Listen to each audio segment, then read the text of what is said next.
Another year, another NAMM show.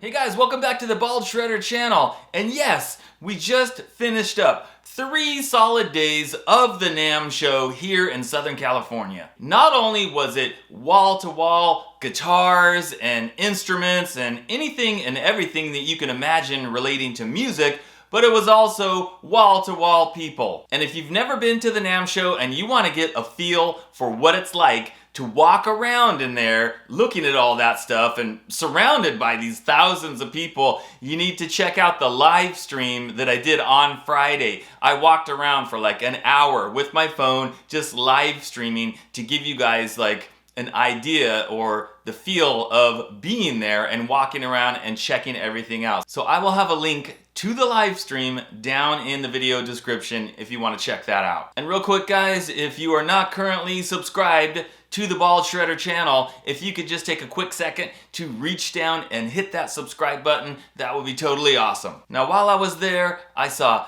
tons of cool stuff and a lot of cool people. And coming up here in just a minute, I'm gonna do a slideshow of all the tons of pictures that I took so you guys can see what was there. And of course the big question, did you bring home any guitars, Bald Shredder? And the answer is yes. Of course I did. I think I came home yesterday with a total of 12 guitars in my car. And it includes stuff from Fesley, IYV, and of course, Leo Jaymz. And I know a lot of you guys want to know, is it like those Leo Jaymz guitars that you're going to be selling like you did last year from the NAMM show, the ones from the NAMM show? And the answer is yes. Yes, I will. And if you want to hear more about that, you want to know more about that, tune in to my live stream this coming Wednesday at 7 p.m. Pacific time. Now guys, I spent a lot of time talking to the guys at Fesley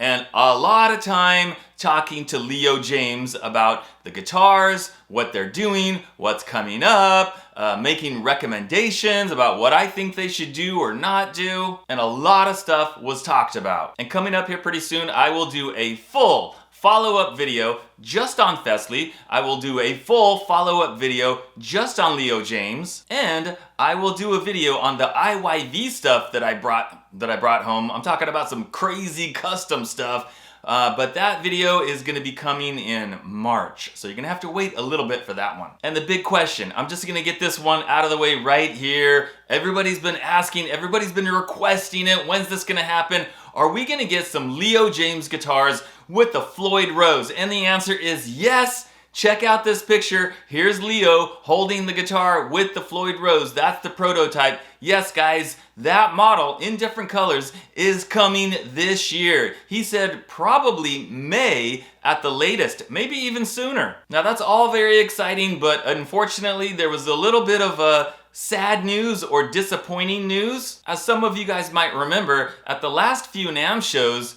there was no Fender, no Gibson. A lot of big companies had dropped out, and Fender even said, we don't think we're ever gonna go to the NAMM show again. But then recently, they did a 180 and said, you know what? We are going to the NAMM show. And then all these other big companies were like, well, I guess we're going too. So Fender, Gibson, PRS, all came back to the NAMM show. However, and here's the disappointing part, unless you had an appointment, like unless you were one of their people that they know, people that they do business with, like a salesperson, and you were there to, you know, make a deal for the music store you work at, or unless you're lucky enough to work for like Guitar World, they wouldn't let you in to see the guitars. That's right, guys. I couldn't see anything from Fender, nothing from Gibson, no PRS, even ESP had their door roped off. You couldn't get in, it was by appointment only. So that was a major bummer because I really wanted to see the Charvel and Jackson stuff. The other stuff, Gibson, I don't really care. The Fender, the Strats, oh, there's another Strat, yippee! But I wanted to see hopefully some cool like custom shop stuff from Jackson and Charvel. But it was a no-go. Anyway, I'm still glad that they returned, because I think the fact that they came back to the show, that made a lot of other companies return to the show, and I have to say, guys, this show was bigger and better than any of the shows, maybe the past 4 shows since they started doing NAMM again after the whole shutdown and all that. You know, it started off pretty small, and then maybe it was slightly bigger, and things weren't looking real good for NAMM. It's like, wow, is NAMM dying out? But this year, man, boom, really big, expanded. They actually opened the basement floor, which had been closed for the past few times. Used to always be open and packed down there. That was open. I'm gonna say that it was not as big and wonderful as NAMM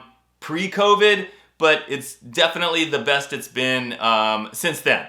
So that's a good sign. So I'm glad Fender was there, I'm glad Gibson was there, and I hope they keep coming so that we can keep NAMM alive. Now, as you guys might suspect, I saw tons of other YouTubers walking around all over the place. And something cool that happened while I was live streaming, if you watch my live stream, you'll see it happen. I met Steve from Boston for the very first time. So I'm walking around, I think I was over at the Vola booth, Vola Guitars, and he was sitting there, and I had no idea that he even knew who I was, and I'm live streaming, and he looks at me, and he gets up, and he comes over, and he's like, "Hey, Bald Shredder," and then he talked a little bit on the camera in the live stream, and said hi, and that was really cool. So it was great meeting Steve. And of course, Guitar Max was there, got a chance to talk to him a little bit, and he even makes a small cameo in my live stream as I was walking around, you know, passed by Max, so check that out. And quite possibly, the coolest thing that happened while I was there,